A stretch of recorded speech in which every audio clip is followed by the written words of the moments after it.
My daughter and I do pageants. We have a rule. We play the game, but we don't sell out. So we pick dresses or outfits that we love and feel good in, even if it's not the biggest trend. Sometimes you get the dress you love, even when you were told it's not a winner. This dress was gorgeous. Moment for the dress. Thank you for sharing this, and this is exactly the boundary you want to have a successful career in the professional world that you have to learn.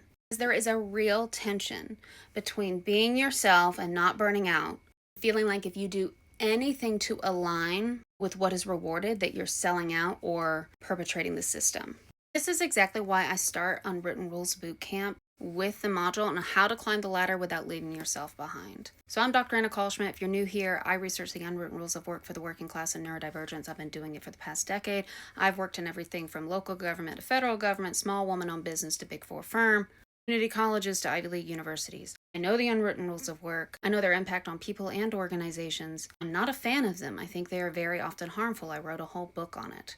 Especially in the online world, there's this perception that if you do anything to advance your career or work with the people that you are employed by, that you are selling out and perpetrating the system. And that's really hard to untangle if you engage in black and white thinking. And I am someone who struggles with black and white thinking. It's very common among neurodivergent people, or if you've been raised in really deeply religious households, which is very common in the US. That's why before anything else on Unwritten Rules Bootcamp, which is my coaching program, we have to establish what is the line for you, because it's going to be different for you than for other people. What is worth it for you? What is not? What makes you lose energy? What actually makes your life easier? What is a moral no-go for you? And what is, okay, that wasn't my go-to, but it doesn't actually go against any morals. And then what are your red flags for where you're absolutely done? You have to set that foundation, and you have to do essentially what this person has shared about the pageants, of making it your own and knowing I may not win in this dress, but it's worth it to me because I fucking love this dress and I look fabulous in it. Knowing I don't want to win in a dress that I don't love.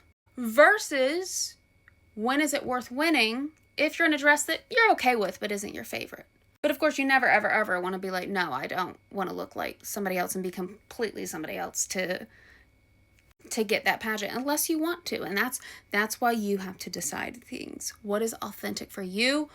What aligns with your goals? And what is not going to perpetrate the same harms that you are seeking to address? Really big on harm reduction. The whole purpose of my business is to get people in power who are competent and to give a shit. That's my purpose professionally.